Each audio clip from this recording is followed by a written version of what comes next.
तो आज second chapter पढ़ेंगे फिजिक्स का। कौन सा कलर लें? येलो लेते हैं आज।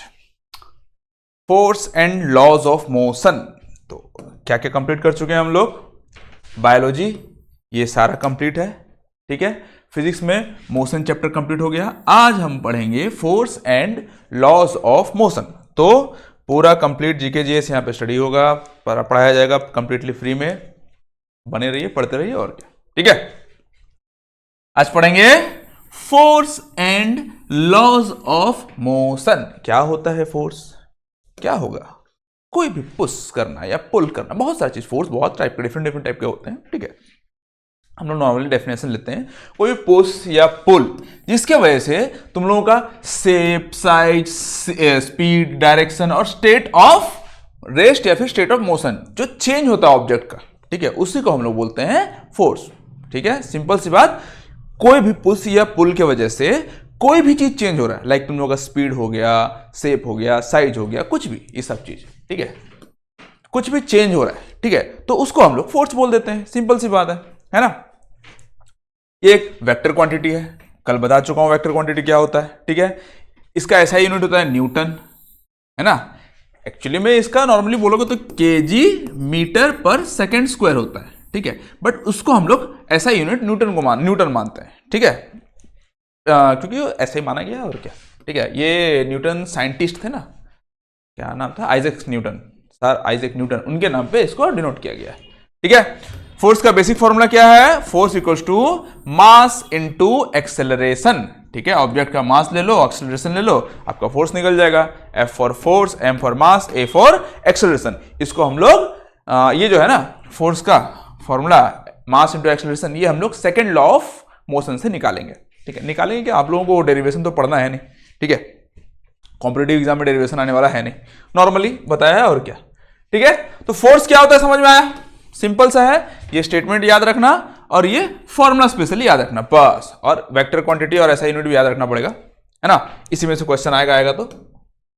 नेक्स्ट, तुम लोगों का फोर्स हम लोग दो टाइप से मानते हैं, ठीक है। एक होता है तुम लोगों का बैलेंस्ड फोर्स, एक होता है अनबैलेंस्ड फोर्स। बैलेंस्ड फोर्स मतलब क्या? ठीक है, दो अलग अलग डायरेक्शन से सेम अमाउंट में अगर आपका फोर्स अप्लाई हो रहा है, ठीक है, तो उसको हम लोग बोल देते हैं बैलेंस्ड फोर्स, ठीक है, जिसका रिजल्टेंट जीरो आएगा, ठीक है। लाइक दिस, ये यहां से 300 न्यूटन का फोर्स अप्लाई कर रहे हैं, यहां से भी 300 न्यूटन का फोर्स अप्लाई कर रहे हैं ये लोग, ठीक है। तो ये लोग कोई मूवमेंट नहीं करेंगे, कुछ नहीं होगा। यहां ये रस्सी जो है यहां पे है, यहीं पे रहेगा, है ना, बिल्कुल चेंज नहीं होगा, ठीक है। तो इसको हम लोग बोलते हैं बैलेंस्ड फोर्स, जिसकी वजह से कोई चेंज नहीं दिखता।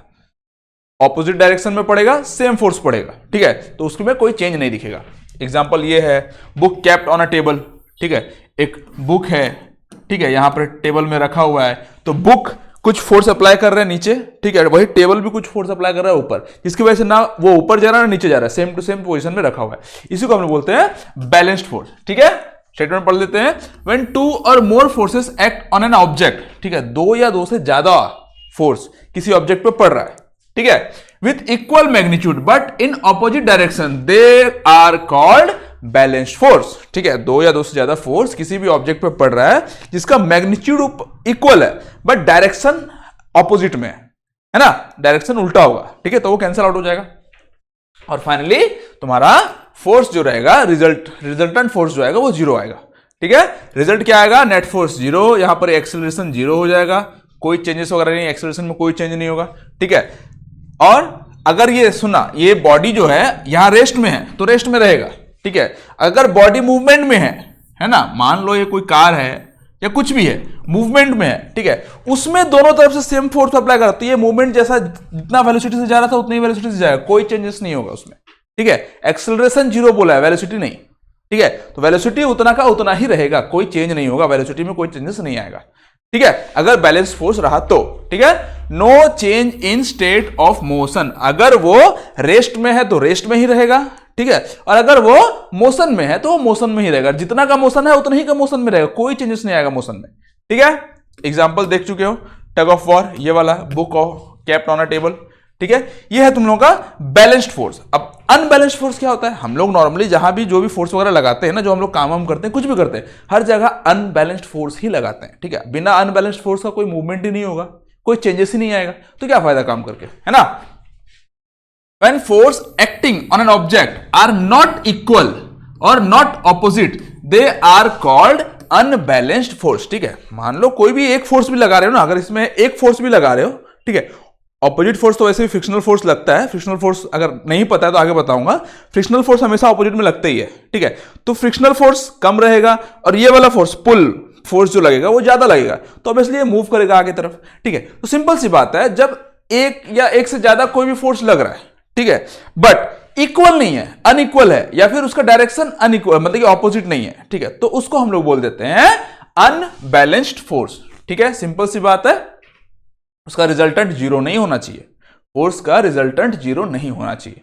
ठीक है, फोर्स का नेट फोर्स जीरो नहीं होना चाहिए। ठीक है, कॉजेस चेंज इन मोशन, ये है मोशंस को चेंज करेगा, अगर रेस्ट में है तो उसको बढ़ा देगा, आगे चला देगा या पीछे खींच देगा, कैसे भी कुछ भी कर देगा। ठीक है, चेंजेस आएगा, और अगर मोशन में है तो उसमें भी चेंजेस आएगा। मान लो 40 का स्पीड हो तो 50 हो जाएगा या 30 हो जाएगा। ठीक है, वहां पर एक्सेलरेशन जीरो नहीं होगा। ठीक है, समझ में आया? चलो, ऑब्जेक्ट्स में start moving, stop, speed up, slow down और चेंज डायरेक्शन, कुछ भी हो सकता है इसमें से। ठीक है, स्टॉप हो सकता है, स्पीड अप हो सकता है, स्पीड लो हो सकता है, डायरेक्शन चेंज हो सकता है। ठीक है, तो याद रखना, बैलेंस्ड फोर्स में कुछ भी चेंज नहीं होता, अनबैलेंस्ड फोर्स में सब चेंज हो जाता है। बट एक एक्सेप्शन याद रखना, बैलेंस्ड फोर्स जो रहता है ना, वो शेप को चेंज कर सकता है कुछ केसेस में, हर केसेस में नहीं, कुछ केसेस में शेप को चेंज कर सकता है। जस्ट लाइक घर में देखोगे मम्मी आटा गूंथती है ना, तो जब आटा गूंथते हैं तो उसका जो शेप है, अब दोनों को इक्वल एंड ऑपोजिट फोर्स लगाओ तो शेप तो चेंज हो गई है ना, इधर से भी लगाओ इधर से भी लगाओ शेप चेंज हो जाएगा, है ना। गाल को ऐसे छुओ दोनों तरफ से तो यहां का भी शेप चेंज हो गया। तो ऐसे शेप अगर बैलेंस्ड फोर्स है, ठीक है, ऑपोजिट डायरेक्शन में है और सेम मैग्नीट्यूड है ना, तो शेप चेंज हो सकता है, पॉसिबल है, बट बाकी कुछ चेंज नहीं होगा। स्पीड वगैरह, स्लिप स्पीड वगैरह हुआ, तुम्हारा डायरेक्शन हुआ, वो सब चेंज नहीं होगा। ठीक है, चलो एग्जांपल क्या है, किकिंग अ फुटबॉल। ठीक है, एक फुटबॉल को किक करोगे तो वो अनबैलेंस्ड फोर्स, हर फोर्स अनबैलेंस्ड फोर्स ही रहता है मोस्टली, है ना, जितना भी फोर्स तुम लोग देखो। Pushing a box and it starts moving, एक बॉक्स को पुश कर रहे हो, वो मूवमेंट स्टार्ट कर दिया। ठीक है, वो सब का सब अगर मूवमेंट स्टार्ट कर दिया, तो मूवमेंट स्टार्ट नहीं किया तब तक वो बैलेंस फोर्स ही माना जाता है ना। बैलेंस फोर्स तो नहीं बोल सकते, जैसा भी छोड़ो, बैलेंस फोर्स ही समझो। चलो अच्छा, इसको देखें क्या हम लोग, नेट फोर्स, बैलेंस और अनबैलेंस फोर्स का टेबल दिया हुआ है। Net force zero, non zero. ठीक है, मोशन क्या होगा, नो चेंज, मोशन में चेंजेस नहीं आएगा, ये मोशन चेंज करेगा। ठीक है, एग्जांपल क्या है, book on table, kick off football, और ये तो दिया हुआ है, सब पढ़ चुके हैं हम लोग, छोड़ो। ठीक है, अब फोर्स, अलग अलग टाइप के फोर्स थोड़ा सा हम लोग देख लेते हैं, थोड़ा मोड़ा, है ना। एक होता है तुम लोग कॉन्टैक्ट फोर्स, एक होता है तुम लोग का नॉन कॉन्टैक्ट फोर्स, दो टाइप का फोर्स। ठीक है, कॉन्टैक्ट फोर्स नाम से पता चल रहा है, कॉन्टैक्ट, टच जहां पे होगा उसको हम लोग कॉन्टैक्ट फोर्स बोल देंगे, जहां टच नहीं होगा वहां हो गया तुम लोग का नॉन कॉन्टैक्ट फोर्स। ठीक है, जैसे कि देखो फ्रिक्शनल फोर्स, ये जब स्लाइड हो रहा है इसका ऑपोजिट में एक फोर्स लगता है जिसको हम लोग बोलते हैं फ्रिक्शनल फोर्स। ठीक है, दिखाई दे रहा है तो, ठीक है, इसका ऑपोज में एक फोर्स लगता है जिसको हम लोग बोलते हैं फ्रिक्शनल फोर्स। ये है स्प्रिंग फोर्स, है ना, इधर उधर घूमते रहेगा। ठीक है, ये है तुम लोग का मस्कुलर फोर्स, मसल्स के थ्रू जो भी फोर्स लगता है उसको तो मस्कुलर फोर्स। ठीक है, यह है तुम लोगों का मैग्नेटिक फोर्स, मैग्नेटिक फोर्स याद है, जादू, ये जितना भी नॉन कॉन्टैक्ट फोर्स क्या है, सबका सब जादू है। ठीक है, हम लोग देख नहीं रहे, दिख नहीं रहे, लेकिन वो हो रहा है ना। यहां पर ही मैग्नेट रख दो, ये खींचा चला आएगा, है ना, ये है मैग्नेटिक फोर्स। ये ग्रेविटेशनल फोर्स, एप्पल गिर गया था, वही तो गिरा था ना न्यूटन के ऊपर, जिसकी वजह से वो लॉज वगैरह निकाला, ग्रेविटेशनल लॉ निकाला। नेक्स्ट चैप्टर में हम लोग पढ़ेंगे ग्रेविटेशनल लॉ कैसे निकाला वो, है ना। तो ग्रेविटेशनल फोर्स बिना कॉन्टैक्ट का वो नीचे गिर जा रहा है ना। और ये है तुम लोगों का इलेक्ट्रोस्टैटिक फोर्स। ठीक है, इलेक्ट्रोस्टैटिक फोर्स, जब बचपन में शायद एक्सपेरिमेंट किए होंगे, ये बलून है, इसको थोड़ा सा रब कर दो बाल में, है ना, अब इसके आसपास में पेपर का टुकड़ा रखे रहो। ठीक है, इसको यहां पे लगाओ तो पेपर का टुकड़ा चिपक जाएगा उस पर, ये होता था। ठीक है, अब फ्रिक्शनल फोर्स का तीन टाइप देख लो, है ना, क्या क्या है तुम लोगों का, नो मोशन, स्लाइडिंग मोशन और रोलिंग मोशन, तीन टाइप का मोशन दिया हुआ है। ठीक है, अब उन तीनों में डिफरेंट डिफरेंट टाइप का फ्रिक्शनल फोर्स लगेगा। ठीक है, जब नो मोशन है, ठीक है, जब मोशन नहीं है तो वहां पर जो फोर्स इस तरफ लग रहा है, ऑपोजिट में उसका स्टैटिक फ्रिक्शन लगेगा। स्टैटिक फ्रिक्शन किसमें लगता है, जो ऑब्जेक्ट जो स्टैटिक पोजीशन में है, ठीक है, जो खड़ा है, ठीक है, स्टेशनरी पोजीशन में, वहां पर ही हम लोगों का स्टैटिक फ्रिक्शन लगता है। मतलब इसमें एक्चुअली ना रफनेस रहता है, कोई भी सरफेस कंप्लीटली स्मूथ नहीं होता, कहीं भी कितना भी स्मूथ ले लो कंप्लीटली स्मूथ नहीं होता, माइक्रोस्कोपिक लेवल में देखोगे तो कुछ ना कुछ उसमें रफनेस रहती है। वो रफनेस क्या होता है ना, इसका कुछ रफनेस रहेगा, इसका कुछ रफनेस रहेगा, दोनों ना एक दूसरे का इंटरलॉक हो जाते हैं, ठीक है। उस वक्त जो फोर्स लगता है उसको हम लोग बोलते हैं स्टैटिक फ्रिक्शन फोर्स, ठीक है, ऑपोजिट में जो लगेगा, ठीक है। अब ये ना मूव कर रहा है ना ये मूव कर रहा है, मतलब कि ऑब्जेक्ट मूव नहीं कर रहा है क्योंकि स्टैटिक फ्रिक्शन उसमें लगा हुआ है। अब ऑब्जेक्ट अगर स्लाइड करेगा, है ना, ऑब्जेक्ट अगर स्लाइड करेगा उस वक्त भी एक फ्रिक्शन इसका ऑपोजिट करेगा, ठीक है। उस टाइम उस फ्रिक्शन को हम लोग बोलेंगे स्लाइडिंग फोर्स, ठीक है, सॉरी स्लाइडिंग फ्रिक्शन, ठीक है। और अगर ऑब्जेक्ट अगर रोल कर रहा है ना, ऑब्जेक्ट अगर रोल कर रहा है उस वक्त भी उसका ऑपोजिट में एक फ्रिक्शनल फोर्स लगेगा जिसको हम लोग बोलेंगे रोलिंग फ्रिक्शन, ठीक है। 3 फ्रिक्शन याद रहा, ठीक है। अब इसमें याद रखना सबसे ज्यादा फ्रिक्शनल फोर्स इसमें रहता है, सबसे ज्यादा स्टैटिक फ्रिक्शन रहेगा, सबसे ज्यादा फ्रिक्शनल फोर्स किसमें रहेगा, स्टैटिक फ्रिक्शन में, ठीक है। उसके बाद आएगा तुम लोगों का स्लाइडिंग फ्रिक्शन, ठीक है, और उसके बाद आएगा तुम लोगों का रोलिंग फ्रिक्शन। तो याद रहेगा, इसको याद रखना, फ्रिक्शन मतलब क्या, अपोज कर रहा है, जिसमें सबसे ज्यादा हम लोग को ताकत लगाना पड़े आगे बढ़ने के लिए, ठीक है, वो सबसे ज्यादा फ्रिक्शनल फोर्स लगा रहा है, ठीक है। ऑब्वियसली हम लोग को सबसे ज्यादा ताकत, सबसे ज्यादा क्या बोलते हैं फोर्स इसी में लगाना पड़ेगा ताकि हम लोग स्टैटिक फ्रिक्शन को हटा सके, उसको क्या बोलते हैं ओवरकम कर सके स्टैटिक फ्रिक्शन को, ठीक है। और स्लाइडिंग फ्रिक्शन जब स्लाइड कर रहा है उस वक्त हम लोग को थोड़ा सा कम फोर्स लगेगा, ऑलरेडी वो स्लाइड कर रहा है, थोड़ा सा और पुश करेंगे थोड़ा सा और स्लाइड करेगा, खत्म, है ना। और रोलिंग फ्रिक्शन तो पता ही है, टायर वगैरह चक्का वगैरह जो रहता है तुम लोगों का आराम से रोल करता है, उसमें फ्रिक्शनल फोर्स बहुत कम रहता है, ठीक है। तो इसको याद रखना, सबसे ज्यादा फ्रिक्शनल फोर्स किसमें रहता है, स्टैटिक फ्रिक्शन में, दूसरा स्लाइडिंग फ्रिक्शन में, और तीसरा रोलिंग फ्रिक्शन है। इसमें क्वेश्चन आता है 2 बार 3 बार आ चुका है, ठीक है। चलो अब ये कुछ है कंजर्वेटिव फोर्स और नॉन कंजर्वेटिव फोर्स, है ना। कंजर्वेशन का मतलब क्या होता है, ना इधर क्रिएटेड नॉर बी डिस्ट्रॉयड, है ना, मतलब कि पूरा जो फोर्स रहेगा कंजर्व होके रहेगा, है ना। जैसे एनर्जी रहता है, conserve energy neither be created nor be destroyed, it just transform from one form of the energy to another, यही था। चलो ठीक है, हम लोग पढ़ रहे हैं, हम लोग फोर्स के बारे में पढ़ रहे हैं, ठीक है। कंजर्वेटिव फोर्स क्या होता है, वो पाथ डिपेंडेंट नहीं होता, पाथ के ऊपर डिपेंड नहीं करता, है ना। कंजर्वेटिव फोर्स पाथ के ऊपर डिपेंड नहीं करता। मान लो यहां एक ठो ऑब्जेक्ट है, इसको यहां ले गए, ठीक है, फिर वापस से इसको यहां पे ले आए, है ना। तो ये पाथ बोले तो यहां से यहां गया, यहां से यहां गया, 2 जगह गया, लेकिन ये वापस यहीं पे आ गया, तो इसका कंजर्वेटिव फोर्स जो लगेगा वो हो जाएगा 0, ठीक है। तो इसलिए पाथ पे डिपेंड नहीं करता, ये इनिशियल और फाइनल पॉइंट पे, इनिशियल फाइनल वेलोसिटी पे डिपेंड करता है, ऐसे मान लो इसको, है ना। और नॉन कंजर्वेटिव फोर्स पाथ पे डिपेंड करता है। अब यहां पे दोनों में कैलकुलेट होगा, यहां से अलग होगा, यहां से अलग होगा, है ना। यहां से स्लाइड होके गया फ्रिक्शनल फोर्स, जैसे एग्जांपल है तुम लोग फ्रिक्शनल फोर्स, यहां से स्लाइड होके गया, ऑब्वियसली कुछ ना कुछ फ्रिक्शन लगा है उसमें, है ना, वर्क तो हुआ है बेचारा उसमें, ठीक है। फिर वापस से इधर से आया, ठीक है, इसमें भी कुछ ना कुछ वर्क हुआ है ना। तो इसीलिए इसको हम लोग बोलते हैं नॉन कंजर्वेटिव फोर्स, ठीक है। क्लोज्ड पाथ में ये 0 हो जाएगा, जैसे कि यहां हुआ, ये क्लोज्ड पाथ अगर घूम के वापस उसी में आ गया तो ये 0 हो जाएगा, ये 0 नहीं होगा, ठीक है। एनर्जी कंजर्वेशन कंजर्वेटिव फोर्स है, ऑब्वियसली इसमें कंजर्व रहेगा, ठीक है, एनर्जी इसमें कंजर्व हो जाएगा, इसमें नहीं होगा, ठीक है। एग्जांपल्स क्या क्या है, ग्रेविटी, स्प्रिंग, इलेक्ट्रोस्टैटिक फोर्स, ठीक है। और इसके एग्जांपल्स क्या क्या है, frictional force, air resistance, viscous force और ड्रैग फोर्स। एयर रेजिस्टेंस क्या होता है तुम लोगों का, ये देखो, जब एरोप्लेन वगैरह कुछ भी जा रहा है, हवा ना उसको अपोज करता है, हवा है ऑब्वियसली, हवा कहीं भी हम भी जा रहे हैं ना, हमको नीचे से जो फ्रिक्शनल फोर्स तो मिल ही रहा है, साथ में हवा एयर जो है वो भी हम लोगों को अपोज कर रहा है, ठीक है। तो अपोजिट फोर्स उसको हम लोग बोलते हैं एयर रेजिस्टेंस, एयर के थ्रू जो अपोजिशन होता है उसको हम लोग बोलते हैं एयर रेजिस्टेंस।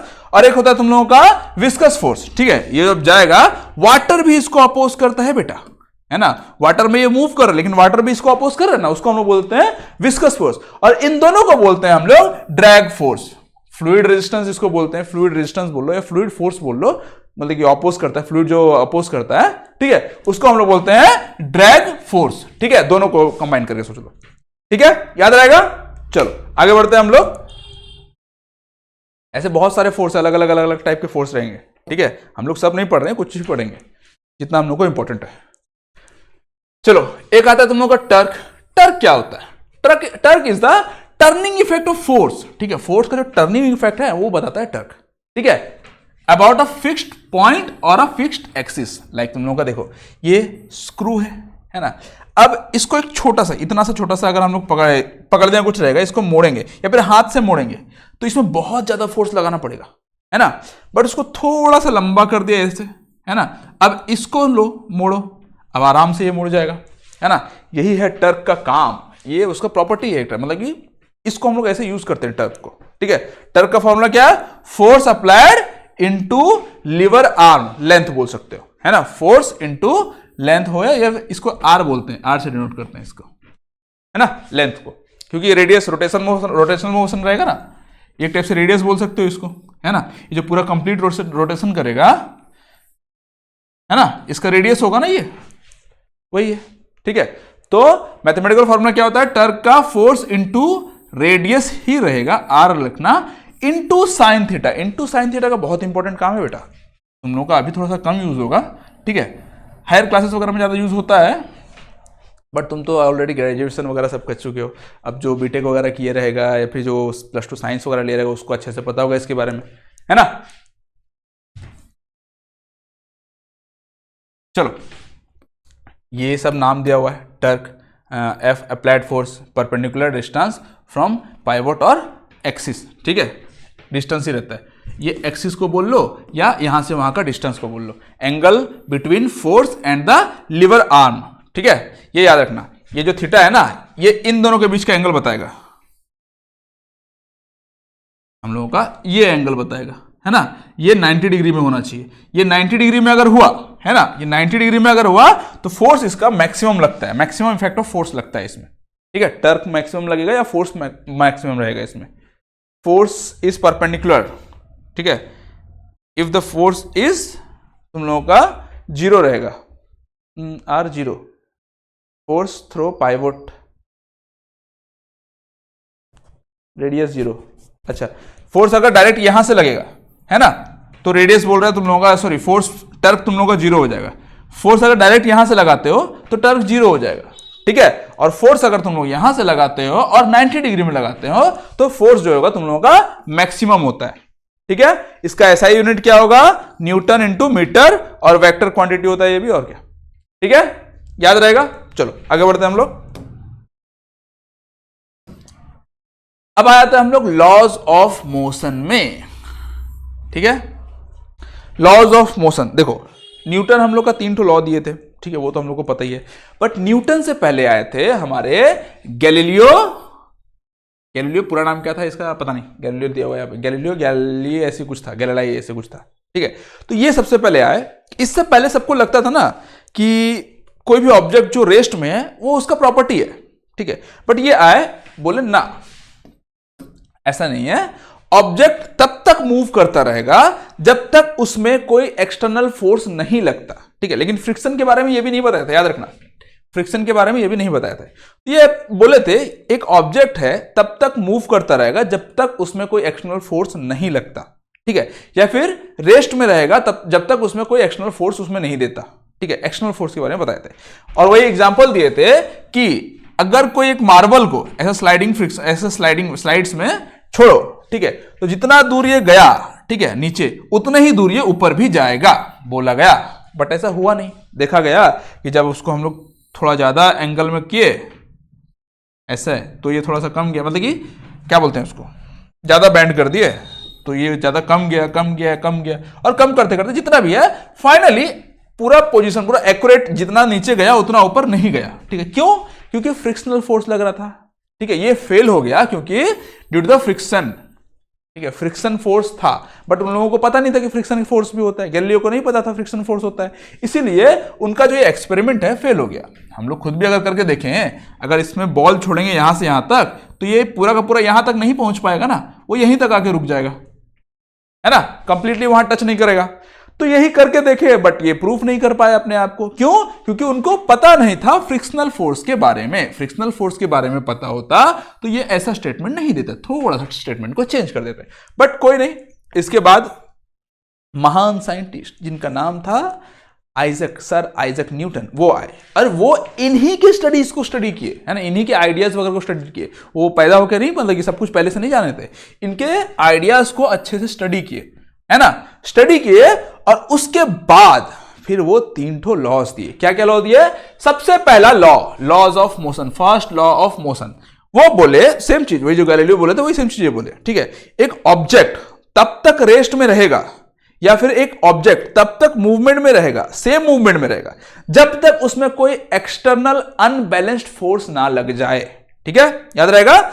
एक ऑब्जेक्ट वो तब तक रेस्ट में रहेगा या ऑब्जेक्ट तब तक एक फिक्स्ड मोशन में, यूनिफॉर्म मोशन में रहेगा जब तक उसमें कोई एक्सटर्नल फोर्स नहीं लग जाता, एक्सटर्नल अनबैलेंस्ड फोर्स, ठीक है, याद रहेगा, वही दिया हुआ है, ठीक है। An object continues to remains in its state of rest और ऑफ यूनिफॉर्म मोशन, ठीक है, in a straight line unless it is acted upon by an unbalanced external force, ठीक है, वही बोला है, ठीक है। अब इसी में इसको हम लोग लॉ ऑफ इनर्शिया भी बोलते हैं, इसी को फर्स्ट लॉ जो है वो लॉ ऑफ इनर्शिया, मतलब कि लॉ ऑफ इनर्शिया अलग है, ठीक है, फर्स्ट लॉ को इनर्शिया का लॉ भी बोलते हैं हम लोग, ठीक है। ये तो समझ में आया फर्स्ट लॉ क्या बोला था, ठीक है। अब लॉ ऑफ इनर्शिया क्या होता है ये जान लो। लॉ ऑफ इनर्शिया है, ये एक्चुअली एक प्रॉपर्टी होता है, कोई भी ऑब्जेक्ट, मेरा खुद का भी एक प्रॉपर्टी है, मेरा प्रॉपर्टी है, इसका प्रॉपर्टी है, इसका प्रॉपर्टी है इसके पास कि ये रेस्ट में रहेगा, ठीक है, इसको कोई हिला नहीं सकता। अगर कोई हिलाने का कोशिश किया तो ये उसको अपोज करेगा कि नहीं मैं नहीं हिलूंगा, है ना। मान लो जैसे कि इसका एग्जांपल दिया हुआ है कार, ठीक है, कोई अगर रेस्ट में है या फिर कोई भी मोशन में है, मोशन में यहां पर मोशन का एग्जांपल दिया इसलिए मोशन का ये बता दे रहा हूं, ठीक है, कोई अगर रेस्ट में है तो वो रेस्ट में ही रहेगा, अगर हम लोग उसको हिलाने के लिए कोशिश करेंगे तो वो अपोज करेगा, है ना, वो हिला देगा, हम लोग का फोर्स ज्यादा रहेगा, हम लोग हिला देंगे उसको, ठीक है, बट वो अपने तरफ से पूरा कोशिश करेगा कि मैं ना हिलूं, है ना, ये है रेस्ट। और एक कोई अगर मोशन में है, ठीक है, कोई मोशन में है तो वो अपने तरफ से पूरा कोशिश करेगा कि मैं जिस मोशन में जा रहा हूं उसी मोशन में रहूं, ठीक है, मेरे को वापस रेस्ट लाने में बोलेगा मैं नहीं आऊंगा, है ना। तो ये है उसका प्रॉपर्टी, किसी भी ऑब्जेक्ट का प्रॉपर्टी होता है, ठीक है। Inertia is a property of a body by which it resist any change, ठीक है, बॉडी का प्रॉपर्टी होता है। इनर्शिया क्या है? बॉडी का प्रॉपर्टी को हम लोग नाम दिए उसको, ठीक है, इनर्शिया, ठीक है। ये बोलता है कि it resist any change in state of motion, और मतलब कि अगर वो स्टेट में रेस्ट में है, स्टेट ऑफ रेस्ट और ऑफ यूनिफॉर्म मोशन, अगर वो रेस्ट में है तो वो रेस्ट में ही रहेगा, वो मोशन में आने का कोशिश नहीं करेगा। और कोई मोशन में ला रहा है उसको, ठीक है, तो वो मना करेगा मैं नहीं जाऊंगा, है ना। और अगर रेस्ट में है तो वो रेस्ट में ही रहना चाहेगा, मोशन में नहीं आना चाहेगा। एग्जांपल इसका देख लेते हैं हम लोग कार से, है ना। कार के ऊपर बॉक्स है, मस्त ये अपना 40 का स्पीड में जा रहा है, तो इसके पास भी प्रॉपर्टी है कि वो मोशन में है, तो ये 40 का स्पीड इसको भी पकड़ाया हुआ है। अब कार बोलेगा मैं तो रुकूंगा भाई, है ना, आगे पत्थर आ गया मैं तो रुकूंगा। फिर ये बोलेगा तू रुकेगा तो क्या मैं तेरा ठेका लेके रखा हूं, मैं तो भाई मोशन में, मैं तो मोशन में रहूंगा। तो ये बेचारा आगे चला जाएगा, एट द एंड वो फाइनली जाएगा, गिर जाएगा, ठीक है, वहां पर जाकर रुक जाएगा, लेकिन कुछ हद तक ये अपना आगे जाएगा, जितना इसका प्रॉपर्टी है ये आगे जाने की कोशिश करेगा। यही है, इसी प्रॉपर्टी को हम लोग बोलते हैं इनर्शिया, ठीक है। इनर्शिया क्या होता है? मेजर ऑफ मास, मास का मेजरमेंट को ही हम लोग इनर्शिया बोलते हैं। The mass of an object is a measure of inertia, जितना ज्यादा मास होगा उतना ज्यादा इनर्शिया होगा। और मूवमेंट ऑफ इनर्शिया क्या होता है? Resistance offered by the body to change in the rotational motion. Formula क्या है? I equals to M R square. I equals to, I मतलब होता है इनर्शिया, एम मतलब होता है मास, आर होता है रेडियस, ठीक है। रोटेशनल मोशन में अगर मान लो कोई रोटेशनल मोशन कर रहा है, मोशन कर रहा है ना, ये मान लो मोशन कर रहा है, रोटेशनल मोशन में मोशन कर रहा है ऑब्जेक्ट, है ना, घूम रहा है। अब वहां पर इनर्शिया अप्लाई होगा, मतलब उसको बोलेगा कि रुक जा, तो वहां पर जो इनर्शिया अप्लाई होगा उसको हम लोग बोलते हैं मोमेंट ऑफ इनर्शिया। मोमेंट है भाई, मोमेंट है, गोल गोल घूम रहा है ना, मोमेंट है बोलते हैं ना, वही है मोमेंट ऑफ इनर्शिया, ठीक है। तो इसका फॉर्मूला हो जाएगा I equals to M R square, ठीक है। याद रहेगा फर्स्ट लॉ ऑफ मोशन, जिसको हम लोग लॉ ऑफ इनर्शिया भी बोलते हैं। क्वेश्चन आता है बेटा किससे रिलेटेड है, कौन किससे रिलेटेड है, जैसे कि अभी हम लोग देखेंगे सेकंड लॉ, वो मोमेंटम से रिलेटेड है। Third law conservation of momentum से रिलेटेड है, वही सब चीज, ठीक है। तो फर्स्ट लॉ तो देख लिया, अब उसका टाइप, इनर्शिया का थोड़ा टाइप्स वगैरह देख लेते हैं हम लोग, क्या क्या टाइप है। Inertia of rest, inertia of rest मतलब है कोई ऑब्जेक्ट अगर रेस्ट में है तो रेस्ट में ही रहेगा, रेजिस्ट करेगा मोशन को, है ना, वही है inertia of rest. Resistance to start motion, motion को स्टार्ट करने से रोके। एग्जांपल क्या है, passenger jerk backward when a bus start suddenly, ठीक है, कोई एक बस में बैठा हुआ है मस्त, है ना, आराम से है बैठा हुआ यार जो भी, ठीक है, अब वो बस में बैठा है, बस अचानक से आगे बढ़ा दिया, अचानक से आगे बढ़ा दिया, तब ये क्या करेगा, बोलेगा ना मुन्ना मैं तो नहीं जाऊंगा आगे, मैं तो इधर ही रहूंगा, तो ये पीछे हो जाएगा, है ना, मैं तो यहीं पे रहूंगा, है ना, पीछे हो जाएगा, फिर बाद में उसके साथ चल देगा। इनर्शिया ऑफ मोशन, ठीक है, अभी जो पहले मैं एग्जांपल दिया वही एग्जांपल है, तुम लोगों को कौन सा कार वाला जो एग्जांपल दिया, ठीक है, resist to the stop, resistance to the stop motion, to stop motion, ठीक है, जब मोशन को स्टॉप करेगा उसको रेजिस्टेंस देगा, ये मेरे को नहीं रुकना भाई, मैं तो चलते रहूंगा बोलेगा, है ना। और इनर्शिया ऑफ डायरेक्शन, अब जब डायरेक्शन चेंज का टाइम आएगा ये उसको डायरेक्शन को रेजिस्ट करेगा, मैं डायरेक्शन चेंज नहीं करूंगा, मैं जो डायरेक्शन में जा रहा हूं वही डायरेक्शन में जाऊंगा, मैं चेंज नहीं करूंगा। जैसे कि तुम लोगों का कार वगैरह जाता है ना, अगर मान लो बाइक वगैरह देखना, बाइक अगर ऐसे जा रहा सडन मोड़ आया, ऐसे करके देखना, ऐसे अगर तुम लोग करोगे, है ना, ऐसे करके करोगे तो एक तरफ से अपोज होने लगता है ना। या फिर इसका बहुत कॉमन एग्जांपल है, तुम लोग जब ये बाइक का चक्का है ना, जब ये चलता है, जब ये चलता है तो इसके पीछे से बहुत सारी कीचड़े उड़ती है, ब्लैक लू ना ना मिट्टी कलर तो है नहीं इसमें, चलो इसको लेते हैं, है ना, कीचड़ उड़ता है, तो कीचड़ क्या है, सीधा तो उड़ेगा नहीं, वो इस तरफ जाता है ना, ऐसे करके जाता है, ना सीधा जाता है ना इसके साथ जाता है, ऐसे करके उड़ता है वो, है ना, यही है तुम लोगों का डायरेक्शन, इनर्शिया ऑफ डायरेक्शन, याद रहेगा, तीन अलग अलग टाइप का इनर्शिया। चलो अब आते हैं हम लोग मोमेंटम में। मोमेंटम कहां अप्लाई होता है, कैसे अप्लाई, थोड़ा सा बता देता हूं, उसके बाद तुम लोगों को तो जानने में ज्यादा अच्छा लगेगा। देखते हो जब क्रिकेट वगैरह खेलते हैं, ठीक है, जो बॉल आता है अगर डायरेक्ट ऐसे करके कैच कर लोगे, है ना, तो हाथ में बहुत भयानक चोट लगेगा, इफेक्ट पड़ता है ना, उसका मोमेंटम ज्यादा हो गया वहां पे, है ना, इसीलिए वहां पर ज्यादा फोर्स लग गया। और वही अगर हम लोग उसको बैक कर लेते हैं, है ना, फुटबॉल कोई भी क्रिकेट बॉल आया उसको हम लोग कैच करते हुए थोड़ा सा टाइम लगा देंगे, है ना, यहां से यहां तक टाइम लग गया, है ना, तो वहां टाइम ज्यादा लग गया, वहां मोमेंटम कम हो गया, तो आपका इफेक्ट फोर्स जो होगा कम पड़ जाएगा, है ना, तो वहां पर ही हाथों में जो इफेक्ट है वो कम हो जाएगा, तो इसका अप्लाई होता है मोमेंटम में, ठीक है।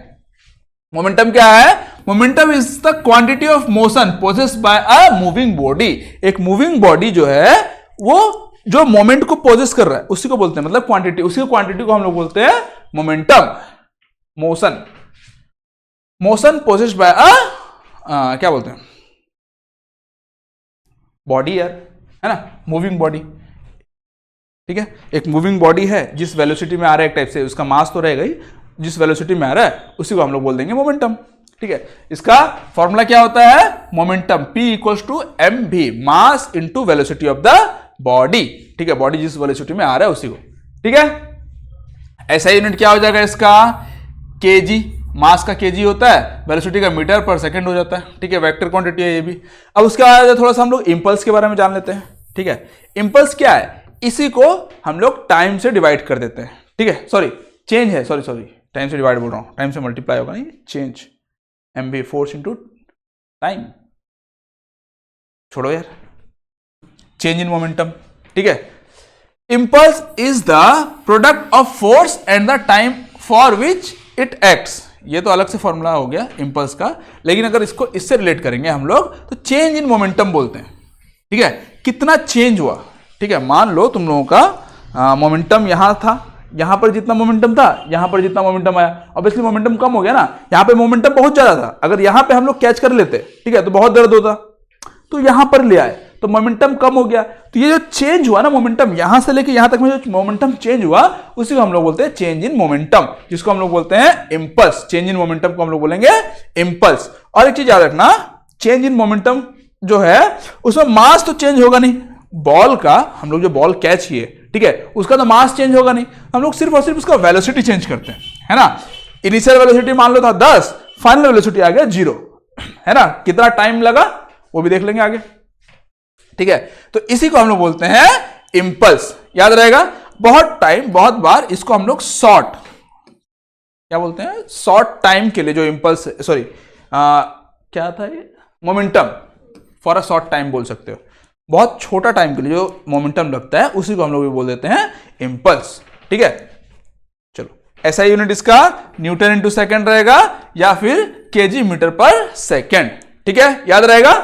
अगर तुम लोग को इंपल्स कैलकुलेट करना है, फोर्स और टाइम दिया हुआ तो ऐसे कैलकुलेट कर सकते हो, फोर्स इंटू टाइम। ठीक है, और नहीं दिया है तुम लोग का मोमेंटम दिया तो ऐसे कैलकुलेट कर सकते हो। आगे बढ़ते हैं। Second law of motion. Second law of motion क्या बोलता है? The rate of change of momentum of an object is directly proportional to the applied unbalanced force and takes place in the direction of the force. Simple सी बात है, rate of change of momentum. Momentum हम लोग पढ़े ना, momentum क्या होता है? Mass into velocity. वो कितना चेंज हो रहा है, कितना टाइम में चेंज हो रहा है, उसी को हम लोग बोल रहे हैं rate of change of momentum. उसी को हम लोग बोल देंगे तुम लोगों का laws of second law of motion. ठीक है, rate of change of momentum. Rate of change of momentum हम लोग फोर्स को बोलते हैं। Force equals to force is directly proportional to rate of change of momentum. इसको हम लोग ऐसे भी लिख सकते हैं, F equals to mass into acceleration. ठीक है, P इक्वल्स टू एम भी है। ठीक है, अब इसका rate of change of momentum क्या है? चेंज मतलब क्या है? जहां पर भी रेट लग जाए, रेट ऑफ चेंज लग जाए, वहां पर टाइम से हम लोग डिवाइड कर देते हैं। ये अगर समझ में नहीं आ रहा है तो इसको हम रेट को डायरेक्ट डिवाइड कर सकते हैं टी से। ठीक है, डिवाइड बाय टी, तो इसको हम लोग बोल देंगे फोर्स, है ना। और ये हो जाएगा तुम लोग का मास इंटू भी जो है final velocity minus initial velocity bye T, जिसको हम लोग बोल देते हैं एक्सेलरेशन। ठीक है, m इंटू एक्सेलरेशन। अब इससे ज्यादा डेरिवेशन तुम लोगों को करने का जरूरत है नहीं, बस फॉर्मूला याद कर लो। क्यों? डेरिवेशन तुम लोगों का क्वेश्चन में पूछने वाला है नहीं, एग्जाम में पूछने वाला है नहीं। ठीक है, इसको फॉर्मूला तुम लोग याद रख लो। ठीक है, ये कैसे आया थोड़ा सा मैं बता दिया ताकि इसको देख के कंफ्यूज ना हो। क्यों? डिफरेंशिएशन ये जो है थोड़ा सा देखने में कंफ्यूजन लगता है। अगर आप साइंस बैकग्राउंड से तो आराम से आपको समझ में आएगा, नहीं आएगा तो फिर नहीं हो तो फिर थोड़ा सा प्रॉब्लम हो सकता है। ठीक है, इसका नाम दिया हुआ है F for force, M for mass, A for acceleration. ठीक है, आगे बढ़े हम लोग। Second law of motion complete. अच्छा, this law tells us how much force is needed to change the motion of a body. इसको याद रख लेना। It also gives the definition of force. ये याद रखना, ये पूछता है। ठीक है, यही है सेकेंड लॉ। हम लोग को फोर्स का डेफिनेशन कौन दिया? सेकेंड लॉ ऑफ मोशन हम लोग को फोर्स का डेफिनेशन दिया हुआ है। ठीक है, और फोर्स का डेफिनेशन क्या है? Force equals to mass into acceleration. ठीक है, चलो अब इसके एग्जांपल्स दिए हुए हैं। ठीक है, वही same. A cricket player lower his hands while catching a ball, this increases the time and reduces the force acting on hand. ठीक है, फोर्स जो है वो कम पड़ेगा। ठीक है, अगर पीछे कर लेते हैं तो टाइम थोड़ा सा ज्यादा लग जाएगा और फोर्स जो है वो कम पड़ेगा। ठीक है, a person kicking a football harder to make it more faster. ठीक है, ज्यादा जोर से किक करेगा ताकि वो ज्यादा स्पीड से जाए। Larger force greater acceleration. जितना ज्यादा फोर्स रहेगा उतना ज्यादा एक्सेलरेशन रहेगा। हम लोग देखे थे force is directly proportional to mass, तो नहीं एक्सेलरेशन बोल सकते हो तुम लोग का, MA, है ना। मास भी रहेगा, एक्सेलरेशन भी रहेगा। जितना ज्यादा मास उतना ज्यादा फोर्स, जितना ज्यादा एक्सेलरेशन उतना ज्यादा फोर्स। ठीक है, a truck requires more force to start than a bicycle because its mass is greater. ठीक है, ट्रक का मास बहुत ज्यादा है। ठीक है, उसको स्टार्ट करने के लिए, स्टार्ट मतलब वो वाला स्टार्ट नहीं, ठीक है, चाबी से स्टार्ट करने वाला नहीं, आगे बढ़ने के लिए। ठीक है, जब हम लोग पुश करेंगे एक टाइप से, ठीक है, पुश करने में जो जितना फोर्स लगता है वो ज्यादा फोर्स लगेगा as compare to the bicycle. ठीक है, समझ में आया? क्योंकि उसका मास ज्यादा है, ट्रक का मास ज्यादा है, बाइसाइकिल का मास कम है। जितना ज्यादा मास उतना ज्यादा फोर्स, जितना ज्यादा एक्सेलरेशन उतना ज्यादा फोर्स। ठीक है, याद रहेगा। चलो आगे बढ़ते हैं हम लोग। ये एग्जांपल्स है, अब कुछ न्यूमेरिकल्स वगैरह आ गए हैं, उसको कर लेते हैं। A constant force acts on an object of mass 5 kg। Mass दिया हुआ है तुम लोगों का 5 kg, उसमें एक कांस्टेंट फोर्स लग रहा है for a duration of 2 second. Time दिया हुआ है तुम लोगों का 2 सेकेंड। ठीक है, इसको छोटा कर लेते हैं, ज्यादा अच्छा से लिखने होगा। चल बाबा आजा। Increases the object's velocity from 3 metre पर सेकेंड टू 7 मीटर पर सेकेंड। वेलोसिटी इंक्रीज किया। ठीक है, find the magnitude of the applied force. ठीक, सबसे पहले हम लोग फोर्स का मैग्नीट्यूड निकाल लेते हैं। फोर्स इक्वल टू हम लोग को पता है मास इंटू एक्सेलरेशन होता है। एक्सेलरेशन मास तो हम लोग को दिया हुआ है 5 kg, एक्सेलरेशन का फॉर्मूला क्या है? Final minus initial. ठीक है, मैं डायरेक्ट कर रहा हूं, लेट नहीं करते इसमें। फाइनल माइनस इनिशियल, 7 से 3 गया 4, बाय टाइम दिया हुआ हम लोग को 2 सेकेंड। ठीक है, मास हम लोग को लिख सकते हैं यहां पे कितना दिया हुआ 5 kg, 5। तो आंसर क्या आ जाएगा तुम लोगों का, ये कट गया 2, 10। तो क्या था, क्या पूछा था, मास फोर्स ना 10 न्यूटन, फोर्स आ गया तुम लोगों का 10 न्यूटन। ठीक है, अब उसके बाद क्या बोला है, now if the force was applied for a duration of 5 second, अगर फोर्स जो है 5 सेकंड के लिए अप्लाई किया जाएगा, what would be the final velocity of the object, final velocity कितना होगा, है ना, देख लेते हैं। यहां पे फोर्स दिया हुआ है तुम लोग का, फोर्स तुम लोग निकाल लिया ना 10, find the magnitude of the applied force. Now if the force was applied for a duration of 5 seconds, 10 Newton हम लोग को निकल गया, फोर्स तो हम लोग को निकल गया 10 न्यूटन, है ना। तो 10 न्यूटन, अगर फोर्स 10 न्यूटन फोर्स, ठीक है, हम लोग 5 सेकंड तक अप्लाई करते हैं, ठीक है, मास कितना है, मास तो चेंज होगा नहीं, मास वही रहेगा 5 इंटू एक्सेलरेशन, जो फॉर्मूला होता है तुम लोग का final minus initial, final minus initial by time t 5 second, यही था। तो final minus initial, acceleration mass into acceleration, ठीक है, velocity final minus velocity initial by time 5 second के लिए दिया हुआ है यहाँ पे, है ना, ये वाला टाइम 5 सेकंड के लिए दिया हुआ है। अब बोला है तुम लोगों को, क्या बोला, final, what would be the final velocity, final velocity कितना होगा। अब फाइनल वेलोसिटी हम लोग को निकालना है, इनिशियल वेलोसिटी तो वही रहेगा 3, इनिशियल वेलोसिटी तो नहीं बोला है कुछ, ठीक है, तो इनिशियल वेलोसिटी वही रहेगा 3, मैं इधर कर देते हैं 5 इंटू फाइनल वेलोसिटी निकालना है हम लोग को, इनिशियल वेलोसिटी 3 है टाइम 5, तो ये 5 कट गया, ये 3 इस तरफ आ जाएगा, तो फाइनल वेलोसिटी हो जाएगा तुम लोग का 13 मीटर पर सेकेंड, आंसर। ठीक है, समझ में आया, चलो आगे बढ़ते हैं हम लोग। Which would require a greater force, accelerating 2 kg mass at 5 metre पर सेकेंड और 4 kg मास एट 2 मीटर पर सेकेंड, कौन सा है इसमें ज्यादा फोर्स अप्लाई कर रहा है। सिंपल सी बात है, फोर्स का फॉर्मूला क्या होता है, मास इंटू एक्सेलरेशन, तो मास इंटू एक्सेलरेशन दिया हुआ है 2 इंटू 5 10 हो जाएगा, F1 दिया हुआ है तुम लोग का 10 न्यूटन, और F2 जो है तुम लोग का 4 इंटू 2 8 हो जाएगा, F2 जो है वो 8 न्यूटन हो जाएगा, होगा ना। तो किसका मास जाए, किसका फोर्स ज्यादा होगा, which would require a greater force, obviously ये वाला, पहला वाले का। ठीक है, चलो आगे बढ़ते हैं हम लोग। Motor car is moving with the velocity of इतना, वेलोसिटी दिया हुआ है तुम लोगों का 108 kilometre per hour and it takes 4 seconds to stop after the brake are applied, time लग गया इसको 4 सेकेंड, ठीक है, ये इनिशियल वेलोसिटी दिया हुआ है, ठीक है, इनिशियल वेलोसिटी दिया हुआ है तुम लोग का इतना, फाइनल वेलोसिटी हो जाएगा तुम लोग का 0, क्यों, ब्रेक अप्लाई किया, फाइनली वो रुक गया, फाइनल वेलोसिटी 0 हो गया। ठीक है, calculate the force exerted by the brake on the motor if its mass along with the passenger is 1000 kg, mass दिया हुआ है तुम लोगों का 1000 kg, है ना। अब हम लोग को निकालना है फोर्स कितना होगा, ये तो निकालना है, और क्या। सबसे पहले हम लोग एक्सेलरेशन निकाल लेते हैं, यहाँ पर डिसेलरेशन होगा या फिर रिटार्डेशन होगा, तो हम लोग एक्सेलरेशन निकाल लेते हैं। एक्सेलरेशन का फॉर्मूला क्या होता है, फाइनल माइनस इनिशियल, तो फाइनल है 0 माइनस इनिशियल है तुम लोग का 108, ठीक है, किलोमीटर पर आवर है, यहाँ पर ही हम लोग को मीटर पर सेकंड में कन्वर्ट करना पड़ेगा, तो किलोमीटर पर आवर को हम लोग पहले कन्वर्ट कर देते हैं 108 इंटू 5/18, 18 95 18 छक्के 108 6 पंचे 30 30, तो यहां आ गया तुम लोगों का 30 मीटर पर सेकेंड, 30 मीटर पर सेकेंड, है ना।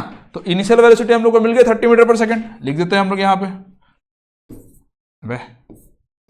30 मीटर पर सेकेंड, एक्सेलरेशन हो गया तुम लोग का डिवाइड बाय 4,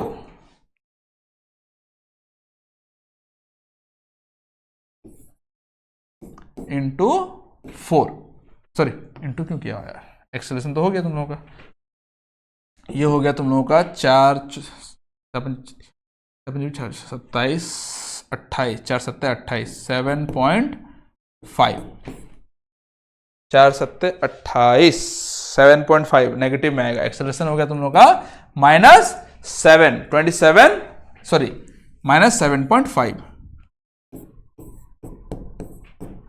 एक्सेलरेशन कितना आ गया, -7.5, ठीक है। और क्या निकालने के लिए बोला था हम लोगों को, कैलकुलेट द फोर्स, फोर्स में निकालने बोला था ना।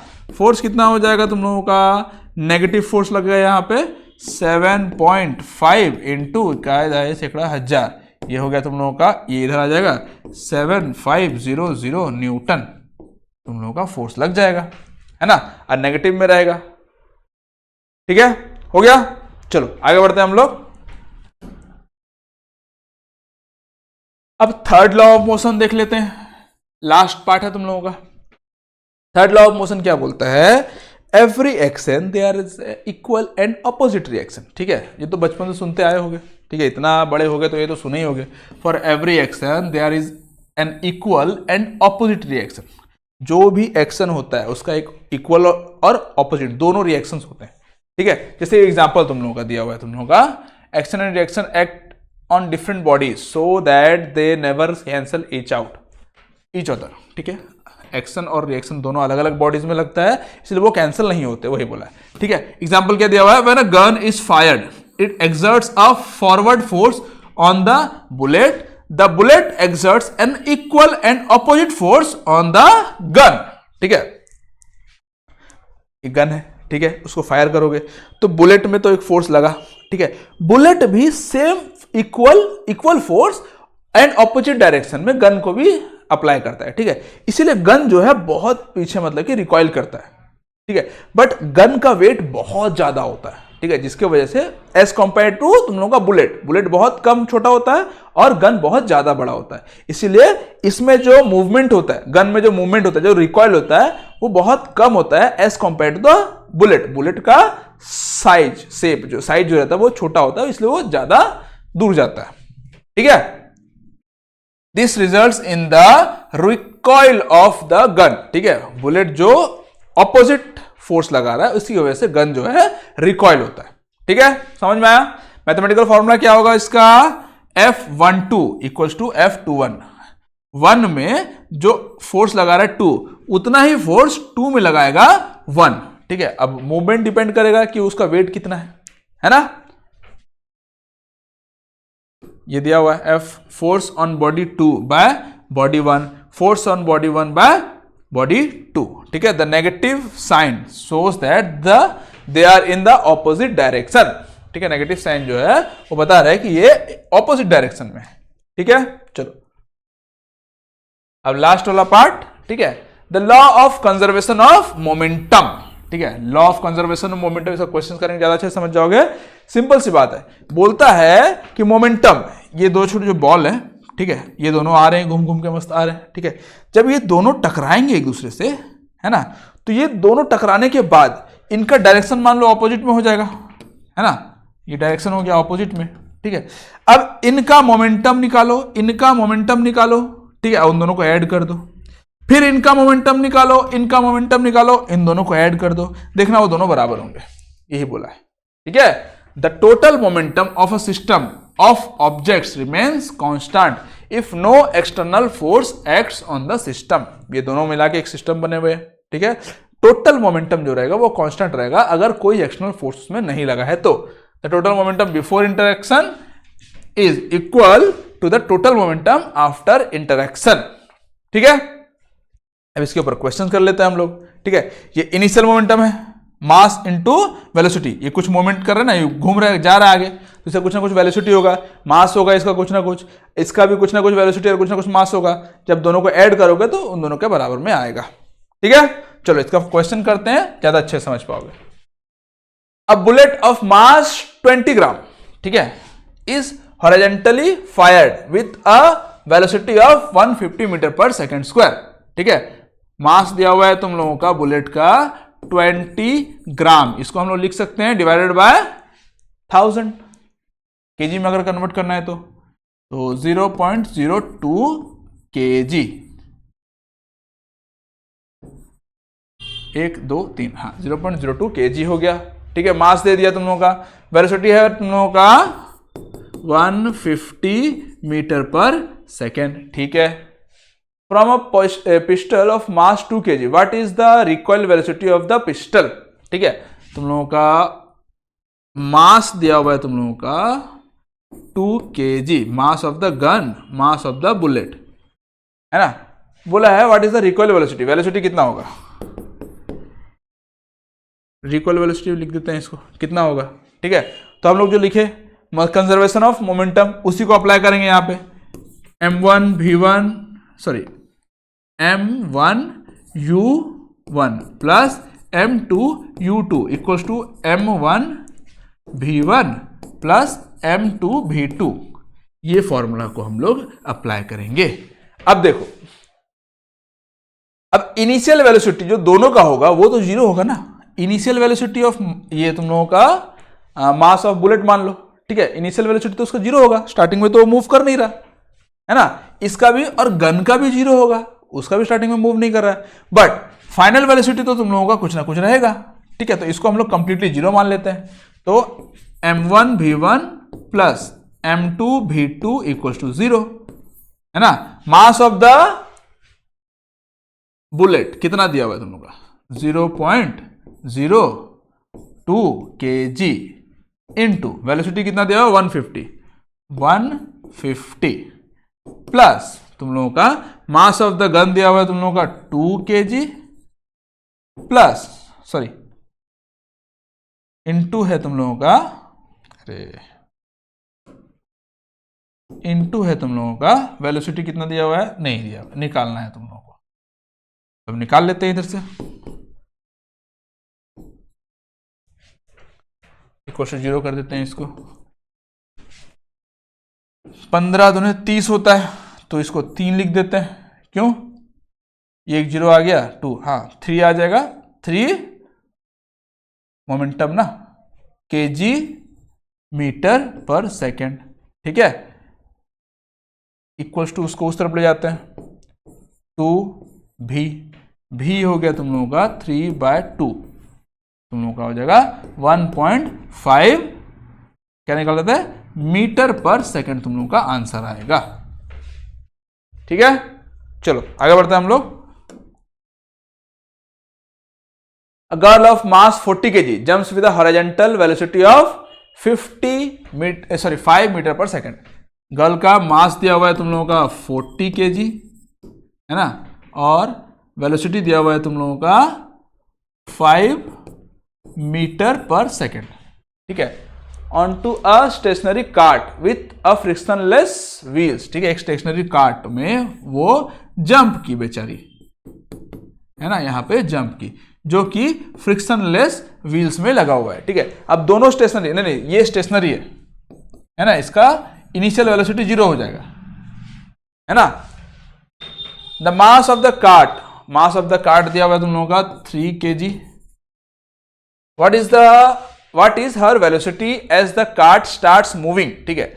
अब ये इसके ऊपर कूदी, है ना, तो कार्ट मूव करेगा, तो इसका फाइनल वेलोसिटी और इसका फाइनल वेलोसिटी दोनों तो सेम ही होगा ना, v1 v, दोनों का फाइनल वेलोसिटी सेम होगा, है ना। Assuming that there is no external unbalanced force working in the horizontal direction, ठीक है, हो गया, इतना डाटा दिया हुआ है। अब हम लोग को निकालना क्या है, निकालने क्या बोला है, what is the velocity as the cart, velocity पूछा है, ठीक है, v1 v2 जो होगा सेम होगा, तो भी ही निकालना है हम लोगों को। इनिशियल वेलोसिटी हम लोग को दिया हुआ है, इसका इनिशियल वेलोसिटी इसका भी दिया हुआ है, चलो निकालते हैं हम लोग। m1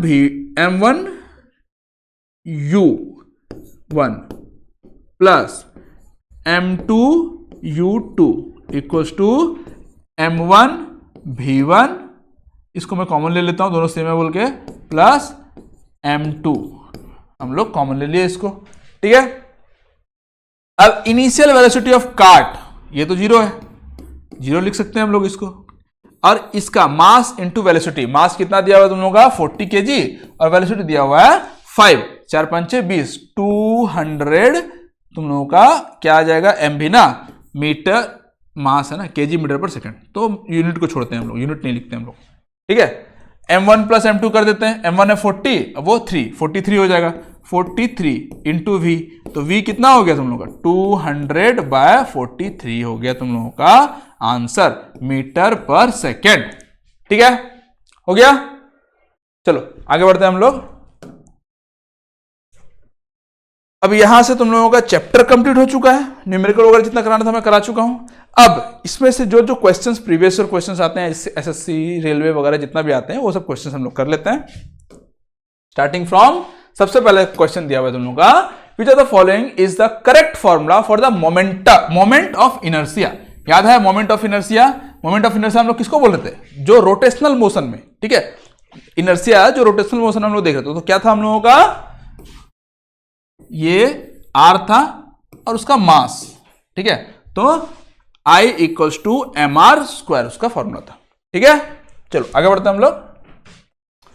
Newton's first law of motion is also known as, Newton का फर्स्ट लॉ क्या बोल रहा था? कि कोई भी ऑब्जेक्ट तब तक रेस्ट में रहेगा या फिर तब तक मोशन में रहेगा जब तक उसमें कोई एक्सटर्नल अनबैलेंस्ड फोर्स नहीं लग जाता। इस प्रॉपर्टी को हम लोग बोलते हैं इनर्शिया, ठीक है, inertia of the object. Property को क्या बोलते हैं? इनर्शिया ऑफ द बॉडी या इनर्शिया ऑफ द ऑब्जेक्ट। तो कहां गया? लॉ ऑफ इनर्शिया, ठीक है। चलो आगे बढ़ते हैं हम लोग। Which type of friction is considered as the self adjusting friction? Self adjusting friction, इसको हम लोग बोलते हैं तुम लोगों का स्टैटिक फ्रिक्शन को, ठीक है। सेल्फ एडजस्टिंग, अपने आप ये एडजस्ट किया हुआ है, ठीक है, इसमें कोई हम लोग फोर्स ना इधर से फोर्स लग रहा है ना उधर से फोर्स लग रहा है, दोनों बराबर है एक टाइप से, ठीक है। हाँ, अलग से फिर लगता, जैसे स्लाइडिंग फोर्स होगा, दूसरा कोई फोर्स होगा तो स्लाइडिंग लगता ये हो जाएगा तुम लोगों का static friction. The substance which reduces friction are called, ये नहीं लिखाया हूं मैं, इसको लिख लेना तुम लोग। सब्सटेंस जो कि फ्रिक्शन को रिड्यूस करता है, वैसे नॉर्मली सबको पता ही होगा, ये ल्यूब्रिकेंट्स है ना। ल्यूब्रिकेंट्स को हम लोग बोलते हैं, जैसे तेल वगैरह लगाते हैं ना, तेल लगा दें तो फ्रिक्शन कम हो जाता है, ग्रीस वगैरह लगाते हैं गाड़ी में, वो सब क्या फ्रिक्शन कम करने का काम आता है, उसी को हम लोग बोलते हैं ल्यूब्रिकेंट्स, ठीक है। चलो, अब ball possess 3000 units of momentum, ठीक है, एक बॉल है जिसके पास 3000 यूनिट्स ऑफ मोमेंटम है। What would be the ball's new momentum if its velocity doubles? Velocity double हो जाएगा तो क्या होगा? मोमेंटम भी डबल हो जाएगा, है ना। चलो 600 मारा तो 6000 मारा तो, हाँ। Which of the following is not an application of the third law of motion? इसमें से कौन सा थर्ड लॉ ऑफ मोशन का एप्लीकेशन नहीं है? थर्ड लॉ ऑफ मोशन क्या बोलता है? Every action there is equal and opposite reaction. A fielder pulls his hand gradually with the moving ball while holding a catch. यही वाला तो पहली वाला तो आंसर आ गया, ये तो सेकंड लॉ बता रहा है ना, ये तो ये हो गया ना, मोमेंटम, लॉ ऑफ मोमेंटम हो गया, है ना। colliding with a player while kicking a football and feeling hurt, ये तो होगा तुम लोगों का थर्ड लॉ में आएगा ये वाला। अब सब थर्ड लॉ में ही होगा, छोड़ो, पहला वाला का ही आंसर, पहला वाला ही आंसर है। विच of the following is the correct order of friction? बताया था ये वाला क्वेश्चन आता है बोल के, है ना, क्वेश्चन आ गया। कौन सा सबसे ज्यादा फ्रिक्शन होता है? स्टैटिक फ्रिक्शन सबसे ज्यादा होता है ना। फिर आता है स्लाइडिंग फ्रिक्शन, फिर रोलिंग फ्रिक्शन, है ना। सबसे ज्यादा फ्रिक्शन कॉस्ट किस में होता है? स्टैटिक में, फिर स्लाइडिंग में, फिर रोलिंग में। चलो, identify the correct statement about the inertia. Inertia के बारे में तुम लोगों को करेक्ट स्टेटमेंट बताना है। इनर्शिया क्या बोलता है? Greater the mass greater the inertia. पहली वाला क्वेश्चन तो सही लग रहा है ना। दूसरा देख लेते हैं। Lesser the weight greater the inertia, नहीं होगा। Lesser the mass greater the inertia, नहीं होगा। Greater the mass lesser the inertia, नहीं होगा। पहले ही वाला आंसर होगा। जितना ज्यादा मास होगा उतना ही ज्यादा तुम लोगों का इनर्शिया होगा। Which physical theory explains the generation of thrust by rocket energy, jet engines and deflecting balloons? ये सब का सब जो न्यूटन्स लॉ बताता है ना, न्यूटन्स लॉज ऑफ मोशन है, यही बताता है। चलो, Which of the following statement is correct? इसमें से कौन सा स्टेटमेंट करेक्ट है? Rolling friction is greater than the sliding friction. ना, गलत बात है बाबा, रोलिंग फ्रिक्शन ज्यादा नहीं होता, स्लाइडिंग फ्रिक्शन ज्यादा होता है, हम लोग देखे थे। The friction force exerted bye fluid is called drag. हाँ, ये वाला सही है, ठीक है, लिखाया था मैं। ओनली 2 इज करेक्ट, ठीक है। चलो, the measure of the force that can causes an object of rotation about an axis is called torque, है ना। टर करता है ना मिनटक, वही वाला torque. The force exerted on a body during a short period are now known as, known हो गया वाला, known as the force exerted on a body during a short period are known as, ये होगा तुम लोगों का impulse. Short period के लिए जो फोर्स अप्लाई हो रहा है उसको हम बोलते हैं इम्पल्स। F इंटू टी उसका फॉर्मूला था ना, इम्पल्स का फॉर्मूला क्या था, I equals to F into T, या फिर हम लोग इसको क्या बोलते थे, क्या था, चेंज इन मोमेंटम बोलते थे, इम्पल्स का फॉर्मूला। अभी हम लोग देख रहे हैं ये वाला, which law was developed in the 60s to describe that any force applied to a confined fluid is transmitted equally in all direction regardless of the shape of the container। ये वाला प्रेशर का है, जो pressure के बारे में तो हम लोग पढ़े नहीं है, प्रेशर पास्कल्स लॉ बताता है, फिलहाल देख लो, ये तुम लोग का पढ़ाया नहीं हुआ है, डोंट वरी, आगे हम लोग पढ़ेंगे इसको। Select the option that is true regarding the following two statements labeled assertion A and reason B, as reason R, ठीक है, assertion reason क्वेश्चन है, ठीक है। An object slips less on a rough surface than a smooth surface, ठीक है भाई, सही बात है। ऑब्जेक्ट जो है स्लिप सरफेस में less on rough surface than a smooth surface, less surface, ठीक है। When a surface is rough frictional force increases, ठीक है, सही बात है ये भी, जब सरफेस रफ होगा तो वहां फ्रिक्शनल फोर्स ज्यादा हो जाएगा, तो दोनों सही है, ठीक है। उसका इसी का मतलब रीजन भी सही है, ठीक है, both assertion and reasons are true, also R is the correct explanation of the assertion one, ठीक है, ए का करेक्ट एक्सप्लेनेशन है, ठीक है। चलो आगे बढ़ते हैं हम लोग। What is another name of centre seeking force, centre seeking force एक टाइप से मतलब कि सेंटर की तरफ अट्रैक्ट कर रहा है ना, सेंटर सीकिंग फोर्स इसको बोलते हैं। ये है तुम लोगों का सेंट्रीपिटल फोर्स, ठीक है, सेंटर की तरफ अट्रैक्ट करेगा, ठीक है। चलो आगे बढ़ते हैं हम लोग। The force exerted bye a charged body on another charged or uncharged body is known as electrostatic force। दिखाया था तुम लोगों को नॉन कॉन्टैक्ट फोर्स जो था, ठीक है, जो रबर बलून्स को घिस के जो हम लोग कर रहे थे वो क्या था, इलेक्ट्रोस्टैटिक फोर्स ही तो था, है ना। चलो non contact force, which of the following is not a non contact force, इसमें से कौन सा non contact, not a non contact force बोला, यानी कि कॉन्टैक्ट फोर्स होना चाहिए वो, है ना, not a non contact force. देख रहे हो कैसे घुमा रहा है, gravitational force non contact force है, electrostatic force non contact force है, मैग्नेटिक फोर्स भी नॉन कॉन्टैक्ट फोर्स है, ओनली फ्रिक्शनल फोर्स है जो कि कॉन्टैक्ट फोर्स है, कॉन्टैक्ट के बिना वो फोर्स नहीं लगा पाएगा, ठीक है। Which law of Newton provides a quantitative definition of force, ठीक है, देखो ये वाला क्वेश्चन पूछ दिया ना, न्यूटन का कौन सा लॉ है जो कि क्वांटिटेटिव डेफिनेशन बताता है फोर्स का, वो है तुम लोगों का second law of motion. Also second law of motion किसके ऊपर डिपेंड था, लॉ ऑफ मोमेंटम, मोमेंटम के ऊपर डिपेंड था। थर्ड लॉ क्या था, थर्ड लॉ जो बता रहा था law of conservation of momentum, और फर्स्ट लॉ जो था वो था इनर्शिया, है ना।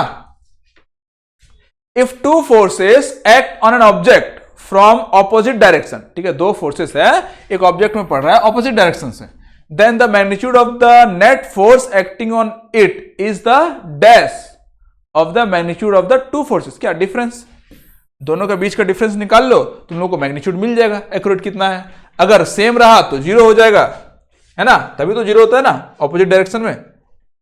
चलो, विच of the following is a characteristics of conservative force, इसमें से कौन सा कैरेक्टरिस्टिक्स है कंजर्वेटिव फोर्स का, ठीक है। Energy is dissipate as a heat energy, नहीं, एनर्जी तो फिक्स्ड रहता है उसमें, ठीक है। Work done by it is in a round trip is not zero, round trip में तो जीरो हो जाता है कंजर्वेटिव फोर्स का। Work done by it depends upon the path, path पे डिपेंड नहीं करेगा बाबा ये। Work done by it is a completely recoverable, हाँ रिकवरेबल होगा, रिकवर हो जाता है, वापस आ जाएगा उसी पोजीशन में तो रिकवरेबल हो जाएगा, ठीक है ना, टोटल वर्क जीरो हो जाएगा। When something accelerates along a circular path, ठीक है, dash keeps it going in the circle, ठीक है, वो क्या करता है, सेंट्रीपिटल फोर्स जो है वो उसको कंसिस्टेंटली घुमाता रहता है, ठीक है। चलो, what is the SI unit of force, Newton चचा, है ना, ऐसा यूनिट ऑफ फोर्स न्यूटन चाचा के नाम पे रखा गया, जिसको हम लोग बोले newton. What is the acceleration due to the gravity on the surface of the earth? वो है तुम लोग का 9.8 मीटर पर सेकेंड। अभी यहां पर नहीं लिखाया हूं, बट इसका नेक्स्ट चैप्टर में लिखाऊंगा, बट इसको याद रखना, ठीक है। ग्रेविटेशनल एक्सेलरेशन इसको हम लोग बोलते हैं, ठीक है। विच of the following is not an example of inertia at rest? इसमें इनर्शिया ऑफ रेस्ट का कौन सा एग्जांपल नहीं है? Falling down of dust particle while dusting a cloth. Inertia of rest, inertia of rest क्या बोलता है कि मैं रेस्ट में हूं, मैं मूव नहीं करूंगा, है ना। डस्ट पार्टिकल मूव कर रहा है। द डिटैचमेंट ऑफ लीव्स, वो ऑलरेडी रेस्ट में मूव कर रहा है। Falling down backward when a vehicle starts immediately, ठीक है, वो रेस्ट में मूव कर रहा है। The sudden application of brake in a vehicle, है ना, ये वाला होगा, ये ऑलरेडी मोशन में है। Which of the following is not an example of inertia of rest? इसमें से कौन सा रेस्ट का एग्जाम्पल नहीं है पूछा है, ठीक है, ये वाला होगा, sudden application of brakes in a vehicle. चलो, what happens when two forces act in the opposite direction on an object? two forces होगा, TWO2, ठीक है। The net force acting on the object is the difference between the two forces. हाँ, obviously दोनों का difference ही तो बताता है, answer हो जाएगा। When a sailor jumps out of a rowing boat and boat moving backward, this represents third law of motion. कहाँ गया third law of motion? Which of the following is the correct relationship? इसमें से कौन सा relationship correct है? Force equals to mass into acceleration, है ना। A body is dropped from a height of 20 metre, height दिया हुआ है तुम लोगों का 20 मीटर, ठीक है, with zero initial momentum. Initial momentum दिया हुआ है तुम लोगों का जीरो, पी इनिशियल दिया हुआ है तुम लोगों का जीरो, यानी कि भी तुम लोग का हो जाएगा, सॉरी, इनिशियल वेलोसिटी, हाँ चला गया यार, अब ठीक है, ठीक है, इनिशियल वेलोसिटी जो है तुम लोगों का जीरो हो जाएगा, ठीक है। Calculate its mass if it hits the ground with momentum 40 kg, momentum दिया हुआ है, फाइनल मोमेंटम दिया हुआ है तुम लोगों का 40 kg मीटर पर second. Assuming the acceleration due to gravity दिया हुआ है तुम लोगों का, एक्सेलरेशन जी दिया हुआ है तुम लोगों का 10 मीटर पर सेकेंड स्क्वायर, ठीक है। निकालने क्या बोला था तुम लोगों को? मास, मास कितना होगा ये पूछा है, ठीक है। तो निकाल लेते हैं। सबसे पहले हम लोगों को क्या निकालना पड़ेगा? मास निकालने के लिए फोर्स निकालना पड़ेगा, force equal to mass into acceleration, है ना। तो सबसे पहले हम लोग को एक्सेलरेशन निकालना पड़ेगा, ठीक है। एक्सेलरेशन निकाले थे, कल हम लोग पढ़े थे मोशन, ठीक है। मोशन का 3 इक्वेशन हम लोग पढ़े थे, तो उसमें से हम लोग लेते हैं v square equals to u square plus 2as, ठीक है, ये वाला इक्वेशन लेते हैं, थर्ड इक्वेशन लेते हैं, जिसमें से हम लोग को पता है इनिशियल वेलोसिटी जो है हम लोग का जीरो है, फाइनल वेलोसिटी हम लोग का क्या है? फाइनल वेलोसिटी दिया हुआ है हम लोगों का,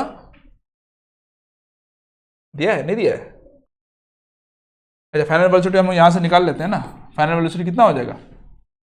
40 दिया हुआ है ना, केजी मीटर पर सेकेंड, तो 40 equals to final velocity into mass. Mass कितना है हम लोगों का? मास तो निकालना है, ऐसे कैसे हो सकता है?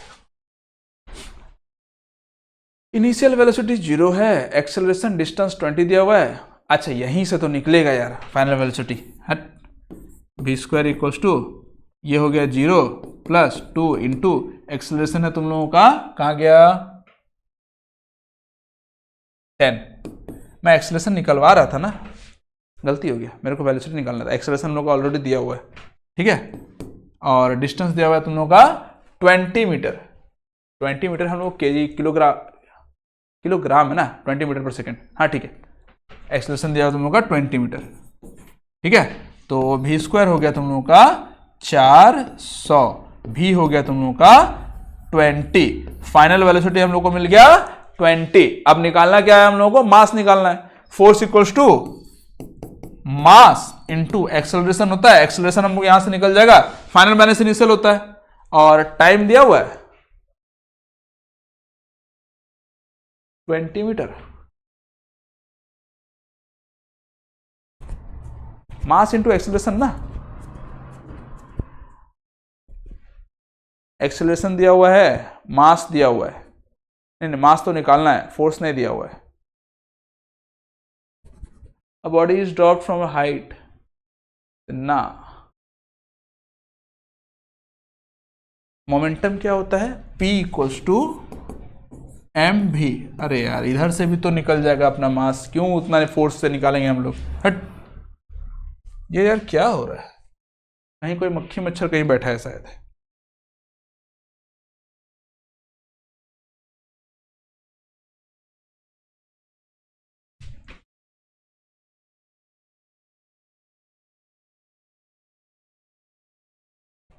चलो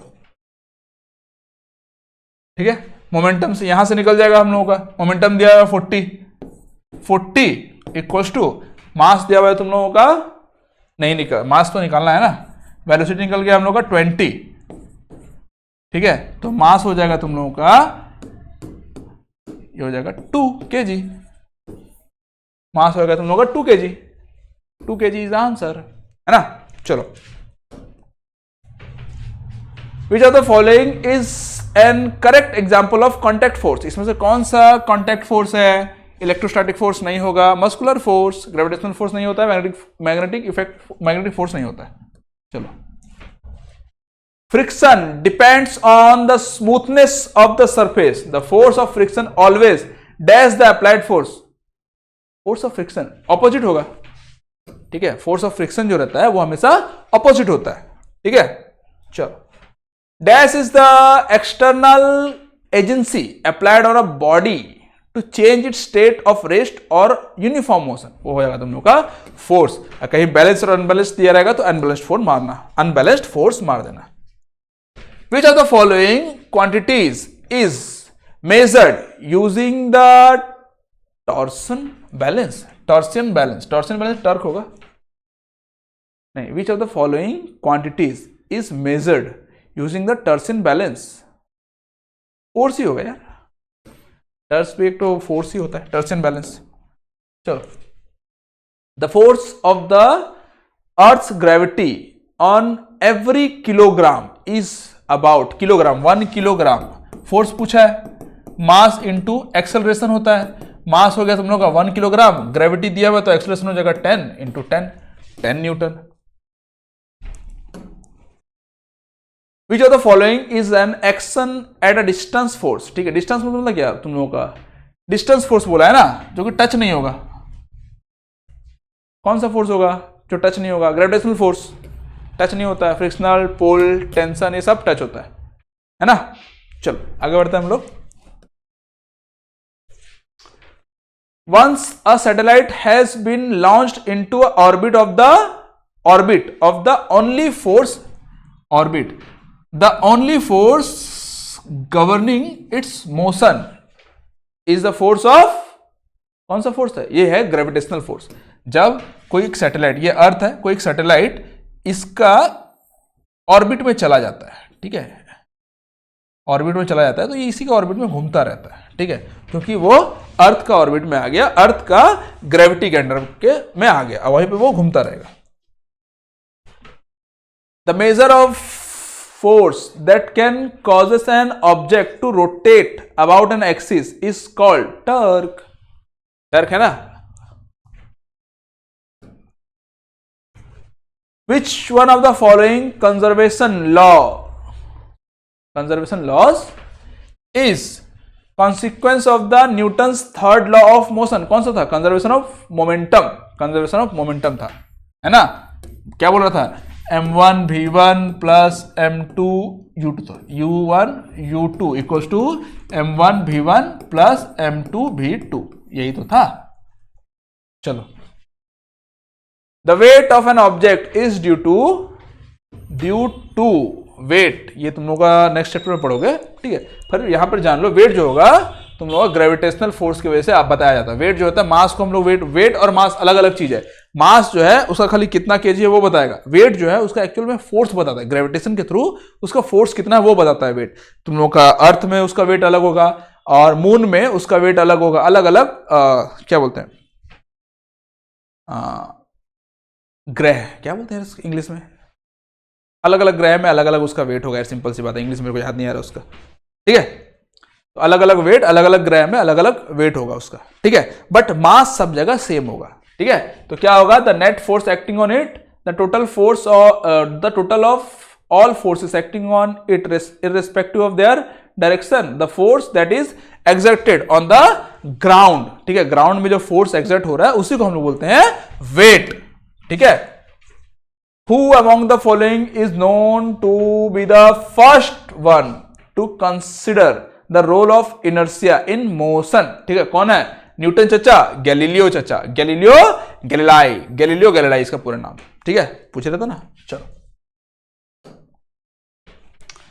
the statement friction force is a contact force while magnetic force is a non-contact force, always true, समय ऐसा ट्रू होगा, टेम्परेचर पे थोड़ी डिपेंड करता है यार, फ्रिक्शनल फोर्स वाइज टेम्परेचर पे थोड़ी डिपेंड करेगा।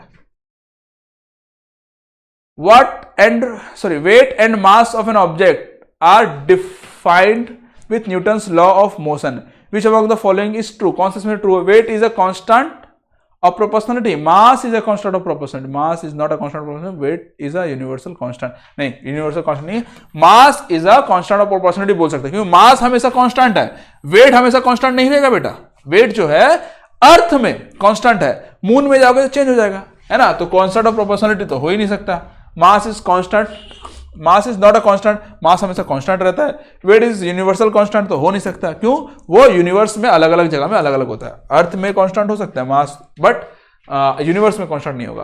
Which one of the following is not a conservative force, इसमें से कौन सा कंजर्वेटिव फोर्स नहीं है बोला है, ठीक है, कंजर्वेटिव फोर्स नहीं है, हम लोग देखे थे फ्रिक्शनल फोर्स जो था वो नॉन कंजर्वेटिव फोर्स था, ठीक है। चलो, a 5 Newton force is defined when a mass of 10 kg is accelerated with,